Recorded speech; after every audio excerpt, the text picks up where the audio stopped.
नमस्कार, अपनी लाइव में आपके साथ मैं हूं सिमरन कौर। देवता छोटी मोटी चीज़ दे सकते हैं, लेकिन जब तक पूरे संत से नाम नहीं मिलेगा तब तक परमात्मा जैसी ताकत नहीं आ सकती। भेड़ों के बीच पले शेर के बच्चे के दृष्टांत से समझाया कि जब आत्मा साधना द्वारा अपने को देखेगी तो शक्ति आएगी। जीते जी देवी देवताओं के दर्शन का रास्ता बतलाने वाले, लोक परलोक बनाने वाले, इस धरती के वर्तमान प्रकट पूरे समर्थ संत सदगुरु उज्जैन वाले बाबा उमाकांत जी ने 29 मार्च 2022 को इंदौर आश्रम में दिए व यूट्यूब चैनल जय गुरुदेव यूकेएम पर प्रसारित संदेश में बताया कि देवताओं के अंदर भी ताकत होती है। छोटी मोटी चीज़ें वह भी दे सकते हैं, लेकिन जब तक शब्द रूपी नाम नहीं मिलेगा, उसकी कमाई नहीं करोगे, तब तक बड़ी ताकत शक्ति आप में नहीं आ सकती। जब गुरु खुश हो जाते हैं, उनके आदेश का पालन आदमी करता है, तब आत्मा अंतर में अपने रूप को देखती समझती है और इसमें परमात्मा जैसी ताकत आ जाती है, क्योंकि यह उसी के अंश है। महाराज जी ने भेड़ों के बीच पले शेर के बच्चे के दृष्टांत से समझाया कि जब आत्मा साधना द्वारा अपने को देखेगी तो शक्ति आएगी।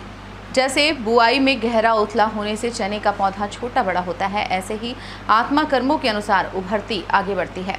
मांस, मछली, अंडा, शराब से मानव मंदिर हो जाता है या गंदा, आत्मा जल्दी अंकुरित नहीं हो पाती। अब आप ये समझो कि देवता के अंदर भी ताकत होती है। अब वो जब समझो कि आ जाती है तो ये छोटी मोटी चीज़ें ये वो भी दे सकते हैं, लेकिन बड़ी चीज़ आप ये समझो कि जब तक शब्द रूपी नाम नहीं मिलेगा तब तक बड़ी ताकत, बड़ी शक्ति आप में नहीं आ सकती है। नाम भी मिल जाए, नाम की कमाई न करो तो समझो तो भी वो ताकत नहीं मिल सकती है। लेकिन जब गुरु खुश हो जाते हैं, जब गुरु के आदेश का पालन होता है, गुरुमुखता जब आती है, तब आप ये समझो कि आदेश का पालन करता है आदमी, समय निकालता है, तो इस आत्मा में ही यानी आप ये समझो परमात्मा जैसी ताकत आ जाती है, तैसी शक्ति आ जाती है। आप ये समझो क्योंकि ये उसी की अंश है। जब ये अपने रूप को देखती है अंतर में, जिसको कहा गया चरण कमल का दर्श करा के, चरण कमल अंदर में जिसको बताया गया, जब दर्शन करती है अपने रूप को, जब समझती है तो वही ताकत आ जाती है। आप ये समझो कि जंगल में भेड़ चर रही थी, तो शिकारी गए थे खेलने के लिए शिकार, हकवा लगाया, शेरनी भगे तो शेरनी के पेट से बच्चा गिर गया, झिल्ली में पड़ा हुआ था। तो भेड़ चराने वाला उठा के ले गया, रख दिया। अब उसकी आंख जब खुली तो भेड़ों के बीच में, तो वो समझा हमारे यही माता पिता हैं। एक दिन जंगल में शेर भी गया हुआ था, जो काफ़ी बड़ा हो चुका था भेड़ों के बीच में। तो शेर शिकार के तलाश में निकला था, देखा कि भेड़ें भग रही हैं मेरी आहट से और शेर भी भग रहा है उनके बीच में। तो कहा ये कहाँ जा रहा है, पकड़ा, कहा तू तो मेरे जैसा है, तू इनके बीच में कहाँ जा रहा है। उसने कहा मैं तो आप जैसा नहीं हूँ, क्योंकि अपने को देख नहीं पा रहा है, अपने को समझ नहीं पा रहा है कि मैं कौन हूँ, क्या हूँ, मेरे अंदर क्या शक्ति है, क्या ताकत है।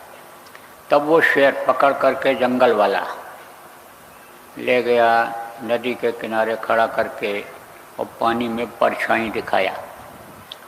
जब भेड़ों के बीच में रहने वाले शेर ने अपनी परछाई देखी तो उसके अंदर भी वही ताकत आ गई। ऐसे ही जब अंतर में ये आत्मा देखेगी तो इसके अंदर भी ताकत आ जाएगी। आत्मा वही है, चाहे संत के अंदर हो, चाहे अवतारिक शक्तियाँ आई उनके अंदर रही हो, चाहे आप हो, कोई भी हो, सब के अंदर वही है।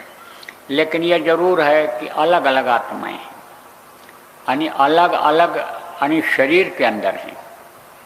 जैसे आप ये समझो कि ज़मीन के अंदर कोई चना की बुआई कर दे, तो एक चना ऐसा होता है कि जो गहराई में चला जाता है, तो वो थोड़ा देर में जमता है।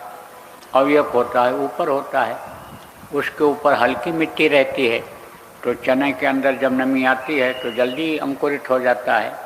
एक ही खेत में आप देखो छोटा बड़ा पौधा हो जाता है, ऐसे ही अलग अलग कर्मों के अनुसार यह उभरती है, ये आगे बढ़ती है। इसीलिए कहा गया भाई बुरे कर्म मत करो और इस मनुष्य शरीर को साफ सुथरा रखो, गंदगी इसमें मत भरो, मांस मछली अंडा इन चीज़ों का सेवन मत करो, जीव हत्या इससे होती है, डबल पाप लगता है, शरीर गंदा होता है। गंदी जगह से पूजा उपासना करने पर वो मालिक खुश नहीं होता है। देखो मिट्टी पत्थर का मंदिर बनाए, उसमें कोई मुर्दा मांस ले जाकर डाल दे, पूजा पाठ कोई नहीं करता है। ऐसे ये मानव मंदिर है, इसको साफ सुथरा रखो कि जिससे जल्दी अंकुरित हो जाए, अंकुरी जीव बन जाए यह आत्मा। तो इस तरह से इसीलिए समझाया जाता, बताया जाता।